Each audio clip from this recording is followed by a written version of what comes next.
आजमगढ़ जीत का सेहरा बंधा सपा प्रत्याशी धर्मेंद्र यादव के सर। 1,61,000 से अपने निकटतम प्रतिद्वंदी भाजपा के दिनेश लाल यादव निरहुआ को शिकस्त दी। आप यहाँ से धर्मेंद्र जी चुनाव जीत गए हैं, क्या कहना चाहेंगे? आज के इस मौके पर सबसे पहले श्रद्धेय नेताजी को मैं श्रद्धांजलि दूंगा। अगर उनकी एक कर्मभूमि न होती तो शायद आजमगढ़ के लोग मुझे पहचानते भी नहीं। आरडी राष्ट्रीय अध्यक्ष जी का मैं हृदय से आभार व्यक्त करता हूँ, धन्यवाद देता हूँ। और चूंकि बड़े भाई भी हैं, इसलिए किन शब्दों में अब मैं आभार व्यक्त करूँ, मैं अपनी भावनाओं को जरूर उन तक पहुँचाना चाहता हूँ। उन्होंने मुझे इस काबिल समझा। श्रद्धेय नेताजी की कर्मभूमि, खुद की कर्मभूमि और आजमगढ़ के शानदार समाजवादियों की कर्मभूमि पर जो मुझे मौका दिया यहाँ से चुनाव लड़ने का, मैं आदरणीय राष्ट्रीय अध्यक्ष जी का धन्यवाद देता हूँ।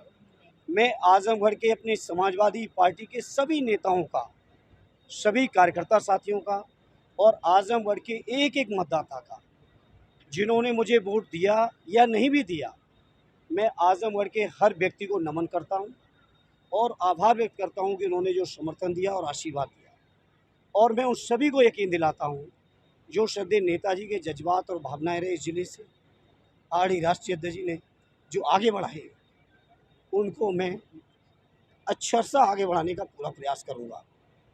और मुझे यकीन ही नहीं, पूरा विश्वास है हमारे पार्टी के बड़े लोगों के मार्गदर्शन में, हमारे पार्टी के जिम्मेदार लोगों के सहयोग और समर्थन से आजमगढ़ के लोगों की हर उम्मीद, हर विश्वास और हर भरोसे को मैं पूरा कर सकूं। ये मेरा सार्थक और मेरा संपूर्ण प्रयास होगा कि आजमगढ़ का कोई भी व्यक्ति हमसे निराश ना हो पाए, मेरा प्रयास होगा। आजमगढ़ में विकास के लिए क्या-क्या जो काम अधूरे रह गए? चुनाव के दौरान भी ये बातें आई थी और मैंने कहा था, श्रद्धेय नेताजी और माननीय अखिलेश यादव जी ने जो आजमगढ़ के विकास की रूपरेखा रखी है, मेरा प्रयास होगा उस रूपरेखा को मैं पूरा कर सकूं और समय के साथ आजमगढ़ की समस्याओं को और गहराई से समझ के उन समस्याओं को समाधान में मैं क्या कर सकता हूं, मैं इतना ही कहूंगा आज के मौके पर। मेरा अपनी ओर से 100% प्रयास होगा कि आजमगढ़ के लोग जो मुझसे उम्मीद लगाए हैं, जो यहाँ की जायज़ समस्याएं हैं, उनका मैं हर तरह से निराकरण कर सकूँ।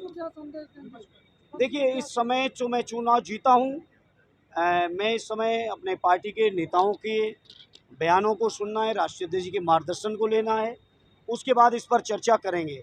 और लेकिन इस मौके मैं इतना ज़रूर कहूँगा, आज जो प्रचंड जीत हुई है उत्तर प्रदेश में समाजवादी पार्टी और इंडिया गठबंधन की, ये हमारे राष्ट्रीय अध्यक्ष जी की दूरदृष्टि, उनका पीडीए का फार्मूला और उनका जो जनता के प्रति जो उन्होंने मुद्दे रखे, चाहे वो देश के संविधान को बचाने के हों, लोकतंत्र को बचाने के हों, जाति जनगणना के हों, सरकारी कर्मचारियों की पुरानी पेंशन हो, नौजवानों की बेरोज़गारी के सवाल हों, माताओं बहनों की हमारी पेंशन का सवाल हो, किसान भाइयों के कर्ज माफ़ी से लेके उनकी जो समर्थन मूल्य को कानूनी स्वरूप देना हो, इन तमाम मुद्दों को, अग्निवीर की योजना को ख़त्म करना हो, इन तमाम मुद्दों को जनता ने पूरी अपना समर्थन दिया है, मोहर लगाई है।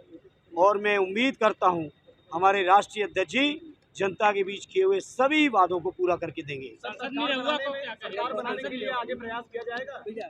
देखिए, सांसद निरहुआ को मैंने पूरे चुनाव में कभी गलत नहीं कहा, कभी ऐसा नहीं कहा जो कोई आपत्तिजनक बात हो।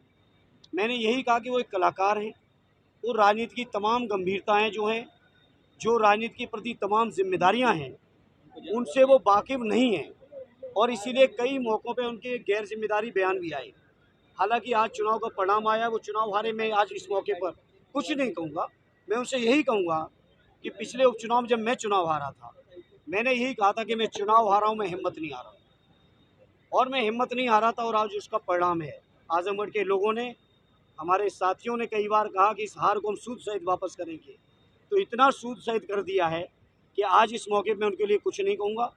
उनका भविष्य उज्ज्वल हो, हमारे कोई ऐसी दुर्भावना नहीं है उनके लिए। सर, सरकार बनाने के लिए किस तरीके से प्रयास किया जाएगा? अब वो राष्ट्रीय अध्यक्ष जी तय करेंगे, चूँकि मैंने नियम कानून का अक्षरशः पालन किया है। सुबह 7 बजे से जब से मैं आया हूँ, अब तक मेरे हाथ में मोबाइल भी नहीं है, टेलीविज़न भी नहीं है। मुझे नहीं पता हमारे अध्यक्ष जी ने क्या क्या बयान दिए, क्या क्या फैसले लिए हैं। इसलिए मैं एक बहुत अधना सा पार्टी का सिपाही हूँ मैं इस बारे में कुछ नहीं कहूँगा। आदरणीय राष्ट्रीय अध्यक्ष जी के जो भी निर्देश होंगे, एक मजबूर सिपाही के तौर पर उन निर्देशों का अनुपालन करूँगा। सर, आजमगढ़ की जनता के बारे में एक शब्द बोल दीजिए। मैं आजमगढ़ के लोगों के प्रति मैंने बोला, मैं कृतज्ञ हूँ।